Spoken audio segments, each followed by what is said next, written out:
Curta o vídeo e se inscreva no canal Audioteca ANCAP. Audioteca apresenta O Fundamento Último da Ciência Econômica, Ludwig von Mises. 7. As raízes epistemológicas do monismo. 1. A abordagem zoológica dos problemas humanos. 1. O caráter não experimental do monismo. A visão de mundo do homem é, como já se observou, determinista. Ele não pode conceber a ideia de um nada absoluto ou de algo que se origine do nada e invada o universo por fora. O conceito humano do universo compreende tudo que existe. O conceito humano de tempo não contempla nenhum princípio nem um final do fluxo do tempo. Tudo o que aí será esteve potencialmente presente em algo que já existia antes. O que acontece estava fadado a acontecer. A total interpretação de cada evento leva a um regressus in infinitum. Este determinismo contínuo, que é o ponto de partida epistemológico de tudo o que as ciências naturais fazem e ensinam, não deriva da experiência. É um a priori. O positivismo lógico percebe o caráter a priorístico do determinismo e, fiel a seu empirismo dogmático, rejeita-o fervorosamente, mas não se dá conta de que seu dogma essencial, a interpretação monista de todos os fenômenos, não tem nenhuma base lógica ou empírica. O que o empirismo das ciências naturais mostra é um dualismo de esferas quanto às relações mútuas sobre as quais pouco sabemos. Há, de um lado, a órbita dos eventos externos sobre os quais nossos sentidos nos informam, e de outro, a órbita dos pensamentos e das ideias, invisível e intangível. Se supusermos não apenas que a faculdade de desenvolver o que se chama a mente já estava fundida em potência na estrutura original das coisas que vinham desde a eternidade e que foi posta em funcionamento pela sucessão de eventos necessariamente produzidos pela natureza dessas coisas, mas também que, neste processo, nada houve que se possa reduzir a eventos físicos e químicos, recorreremos à dedução a partir de um teorema arbitrário. Não há experiência que possa sustentar ou refutar tal doutrina. Tudo que as ciências naturais nos ensinaram até agora sobre a relação mente-corpo é que se verifica alguma conexão entre a faculdade de pensar e agir e as condições corporais do homem. Sabemos que ferimentos no cérebro podem prejudicar seriamente até destruir as capacidades mentais do homem, e que a morte, a total desintegração das funções fisiológicas dos tecidos vivos, apaga invariavelmente todas aquelas atividades da mente que podem ser percebidas pelas mentes de outras pessoas. Mas nada sabemos do processo que produz, dentro do corpo de um homem vivo, pensamentos e ideias. Eventos externos quase idênticos resultam em pessoas diferentes, e nas mesmas pessoas em momentos diferentes, pensamentos e ideias diferentes. A fisiologia não dispõe de métodos para lidar adequadamente com os fenômenos de reação da mente humana. As ciências são incapazes de empregar os seus métodos à análise do significado que um homem atribui a quaisquer eventos do mundo exterior ou outras pessoas. A filosofia materialista de Lemaitre e Feuerbach, assim como o monismo de Haeckel, não é ciência natural. É uma doutrina metafísica em busca de uma explicação para algo que as ciências naturais não poderiam explorar. O mesmo vale para doutrinas monistas do positivismo e do neopositivismo. Ao estabelecer estes fatos, não se pretende ridicularizar ou classificar como nonsense as doutrinas no monismo materialista. Apenas os positivistas tomam toda especulação metafísica como bobagem e rejeitam qualquer tipo de apriorismo. Filósofos e cientistas prudentes têm admitido sem reserva que as ciências naturais não contribuíram em nada que justificasse os princípios do positivismo e do materialismo,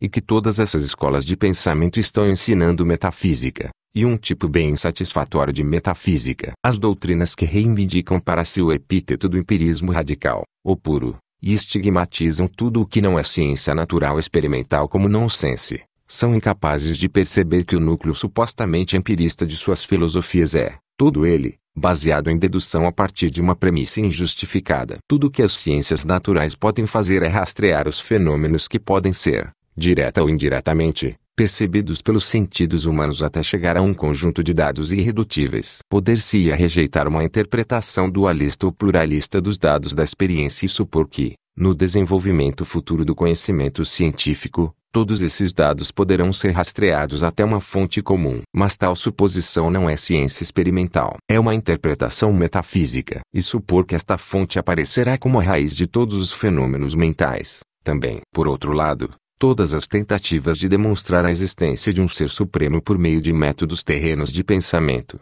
seja por raciocínio a priorístico ou por inferências a partir de certas qualidades observadas em fenômenos visíveis e tangíveis, levaram a um impasse. Mas temos que nos dar conta de que, pelos menos métodos filosóficos, não é menos impossível demonstrar a não existência de Deus ou rejeitar a tese de que ele criou o X de onde deriva tudo aquilo com que lidam as ciências naturais e, consequentemente, a tese de que os poderes inexplicáveis da mente humana começam e cessam de existir pela reiterada intervenção divina no universo. A doutrina cristã, segundo a qual Deus criou a alma de cada indivíduo, não se pode refutar por raciocínio discursivo, já que não se pode provar do mesmo modo. Nada há nas brilhantes realizações das ciências naturais ou no raciocínio a priorístico que possa contradizer o ignorabimus de Du Bois-Reymond. Não pode haver uma filosofia científica no sentido que o positivismo lógico e o empirismo dão ao adjetivo científico. A mente humana, em sua busca por conhecimento, recorre à filosofia ou à teologia justamente por ter como objetivo uma explicação dos problemas que as ciências naturais não têm como solucionar. A filosofia lida com coisas que estão para além dos limites que a estrutura lógica da mente humana permite ao homem inferir dos recursos das ciências naturais.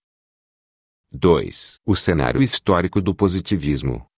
Ninguém caracteriza satisfatoriamente os problemas da ação humana quando diz que as ciências naturais, até o momento, nada ofereceram para sua elucidação. Uma descrição correta da situação terá de ressaltar o fato de que as ciências naturais nem sequer dispõem das ferramentas mentais para perceberem a existência desses problemas. Ideias e causas finais são categorias que não cabem no sistema e na estrutura das ciências naturais. Sua terminologia carece de todos os conceitos e palavras que as poderiam servir de orientação adequada na órbita da mente e da ação. Ademais, nenhum dos seus feitos, por maravilhosos e benéficos que sejam, chegam a tocar, mesmo superficialmente, os problemas essenciais com que a metafísica e as doutrinas religiosas tentam lidar. O desenvolvimento da opinião quase geralmente aceita pode ser facilmente explicado. Todas as doutrinas metafísicas e religiosas continham, além de seus ensinamentos teológicos e morais, teoremas insustentáveis sobre eventos naturais, os quais, com o progressivo desenvolvimento das ciências naturais, puderam não apenas se refutar como, frequentemente, também se ridicularizar. Teólogos e metafísicos tentaram obstinadamente defender teses apenas superficialmente conectadas ao núcleo de sua mensagem moral, que se apresentavam à mente cientificamente treinada como as mais absurdas fábulas e mitos. O poder secular das igrejas perseguiu os cientistas que tiveram a coragem de divergir de tais ensinamentos. A história da ciência na órbita do Ocidente cristão é uma história de conflitos em que as doutrinas da ciência estavam sempre mais bem fundamentadas que aquelas da teologia oficial. Resignados, os teólogos tinham de, a cada controvérsia, finalmente admitir que seus adversários estavam certos, e eles próprios, errados. O exemplo mais espetacular de uma derrota assim inglória, talvez não da teologia em si, mas certamente dos teólogos, foi o resultado dos debates sobre a evolução. Daí originou-se a ilusão de que todas as questões com que a teologia costumava lidar seriam, um dia, irrefutavelmente solucionadas pelas ciências naturais. Assim como Copérnico e Galilei substituíram as insustentáveis doutrinas defendidas pela Igreja com uma teoria melhor a respeito dos movimentos celestes, esperava-se que os futuros cientistas conseguissem suplantar todas as demais doutrinas supersticiosas por meio da verdade científica. Se criticamos a epistemologia e a filosofia um tanto ingênuas de Comte, Marx e Haeckel, não devemos esquecer que o seu simplismo foi a reação aos ensinamentos ainda mais simplistas do que hoje é rotulado de fundamentalismo, um dogmatismo que nenhum teólogo sensato ousaria mais esposar. Estes fatos de modo algum desculpam, muito menos justificam, as crueldades do positivismo contemporâneo. Apenas nos servem para um melhor entendimento do ambiente intelectual em que o positivismo se desenvolveu e se popularizou. Infelizmente, a vulgaridade dos fanáticos positivistas está a ponto de provocar uma reação que pode muito bem obstruir o futuro intelectual da humanidade. Mais uma vez, como no Império Romano, estão florescendo várias seitas idólatras. Há o espiritismo, o vodu e outras doutrinas e práticas similares, muitas delas emprestadas de cultos primitivos. Vê-se um ressurgimento da astrologia. Nossa era não é apenas uma era de ciência. É, também, uma era em que as mais absurdas superstições encontrarão crédulos adeptos. 3. O caso das ciências naturais. Em vistas dos efeitos desastrosos de uma reação desmedida às excrescências do positivismo, não há por que repetir que os métodos das ciências naturais são os únicos adequados para o tratamento dos problemas envolvidos. Sem retomar a discussão sobre os esforços para desacreditar a categoria da causalidade e o determinismo, Devemos enfatizar que o que há de errado com o positivismo não diz respeito ao que ele ensina sobre os métodos das ciências naturais, mas ao que ele afirma sobre matérias com as quais, ao menos até agora, as ciências naturais em nada puderam contribuir. O princípio positivista da verificabilidade, tal como retificado por Popper, é inatacável enquanto um princípio epistemológico das ciências naturais, porém desprovido de significado quando aplicado a qualquer coisa sobre a qual as ciências naturais não possam fornecer alguma informação. Não é tarefa deste ensaio lidar com as afirmações de qualquer doutrina metafísica ou com a metafísica como tal. Sendo a natureza e a estrutura lógica da mente humana como são, muitos homens não se satisfazem com a ignorância no que diz respeito a vários problemas, e não cedem facilmente ao agnosticismo que resulta da busca mais fervorosa pelo conhecimento. Metafísica e teologia não são, como fingem os positivistas, produtos de uma atividade indigna dos Homo sapiens, reminiscências da era primitiva da humanidade que as pessoas civilizadas devem descartar. São uma manifestação da insaciável gana de conhecimento que o homem tem, independentemente da possibilidade ou impossibilidade de um dia matar sua sede de onisciência. O homem jamais deixará de tentá-lo com todas as forças. Nem o positivismo, nem qualquer outra doutrina está convidada a condenar um princípio metafísico ou religioso que não contradiga algum dos ensinamentos confiáveis do a priori da experiência. 4. O caso das ciências da ação humana.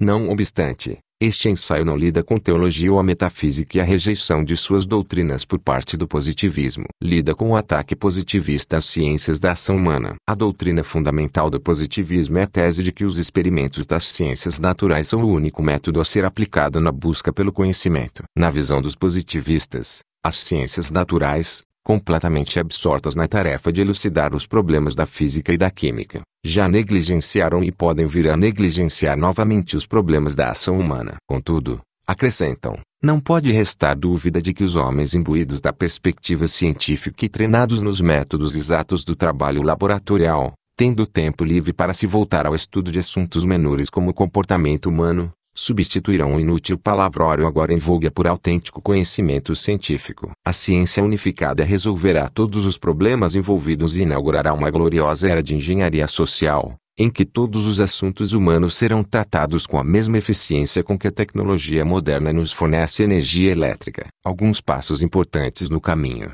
fingem os mensageiros menos cautelosos deste credo, já foram dados pelo behaviorismo. Eles apontam para a descoberta de tropismos e de reflexos condicionados. Prosseguindo com auxílio dos métodos que permitiram esses avanços, a ciência poderá, um dia, cumprir todas as promessas do positivismo. É mera vaidade do homem presumir que a sua conduta não seja inteiramente determinada pelos mesmos impulsos que determinam o comportamento de plantas e cães. Contra toda essa conversa apaixonada, devemos salientar a dura verdade de que as ciências naturais não dispõem de ferramentas intelectuais para lidar com ideias e com finalidade. Um positivista confiante pode esperar que, um dia, os fisiologistas consigam descrever em termos da física e da química todos os eventos que resultaram na produção de determinados indivíduos e na modificação de sua substância congênita no decorrer da vida. Podemos evitar de levantar a questão de saber se tal conhecimento bastaria para explicar totalmente o comportamento dos animais em qualquer situação que possam ter que encarar,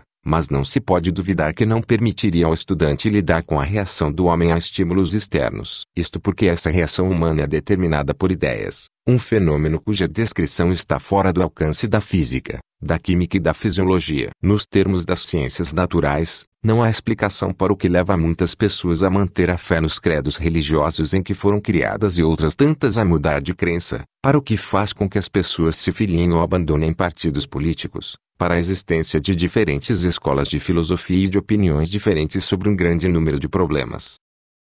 5. As falácias do positivismo.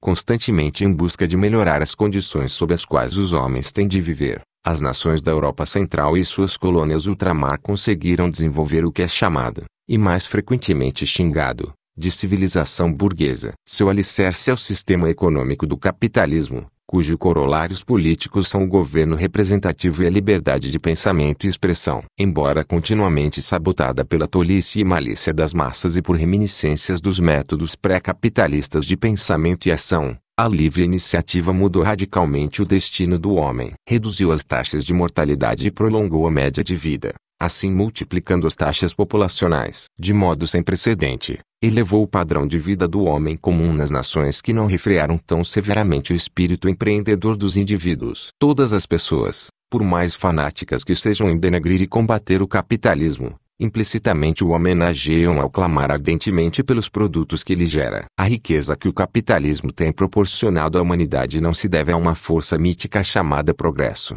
nem às realizações das ciências naturais e a aplicação de seus ensinamentos no aprimoramento da tecnologia e da terapêutica. Nenhuma melhoria tecnológica ou terapêutica pode ser posta em prática se os meios materiais para sua utilização não estiverem previamente disponíveis por meio de poupanças e acumulação de capital. A razão pela qual nem tudo na produção e na tecnologia que lhe provê informação pode estar acessível a todos é a insuficiência na oferta de capital acumulado. O que transformou a estagnação dos velhos tempos no ativismo do capitalismo não foram mudanças nas ciências naturais e na tecnologia, mas a adoção do princípio da livre iniciativa. O grande movimento ideológico que começou com a Renascença prosseguiu no Iluminismo e, no século XIX, culminou no liberalismo, que produziu tanto o capitalismo, economia de livre mercado como seus corolários políticos, ou, como diriam os marxistas, sua superestrutura política, o governo representativo e os direitos individuais, liberdade de consciência, de pensamento e de expressão. Foi neste clima, criado pelo sistema individualista do capitalismo,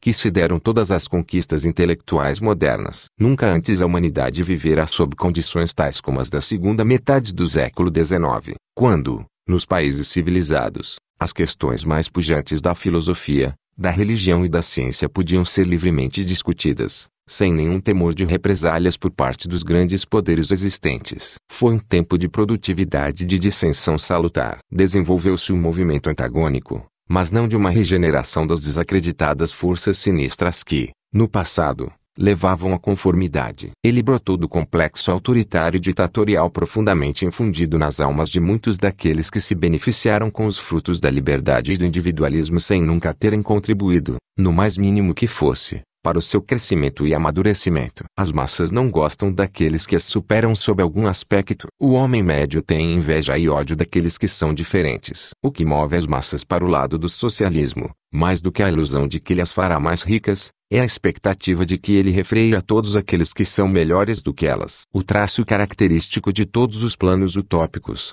desde Platão até Marx, é a petrificação de todas as condições humanas. Obtido o estado de coisas ideal, nenhuma mudança mais dever ser tolerada. Inovadores e reformadores não têm vez. Na esfera intelectual, a defesa desta intolerância tirânica é representada pelo positivismo. Seu precursor, Augusto Comte, em nada contribuiu para o avanço do conhecimento. Ele apenas esboçou o esquema de uma ordem social sob a qual, em nome do progresso, da ciência e da humanidade, qualquer desvio em relação às suas próprias ideias deveria ser proibido. Os herdeiros intelectuais de Comte são os positivistas contemporâneos. Como o próprio Comte, esses arautos da ciência unificada, do panfisicalismo, do positivismo lógico ou empírico e da filosofia científica, em nada contribuíram para o avanço das ciências naturais. Os futuros historiadores da física, da química, da biologia e da fisiologia não terão de mencionar os seus nomes e as suas obras. Tudo o que a ciência unificada propôs foi a proscrição dos métodos aplicados pelas ciências da ação humana e a sua substituição por métodos das ciências naturais. Não é notável por aquilo que oferece, mas apenas por aquilo que quer proibir. Seus protagonistas são os defensores da intolerância e um dogmatismo provinciano. Os historiadores devem compreender as condições políticas, econômicas e intelectuais que levaram ao positivismo, tanto o antigo como o novo. Mas o entendimento histórico específico do meio de onde desenvolveram-se determinadas ideias não pode justificar nem impugnar os ensinamentos de uma escola de pensamento. Cabe à epistemologia desmascarar e refutar as falácias do positivismo.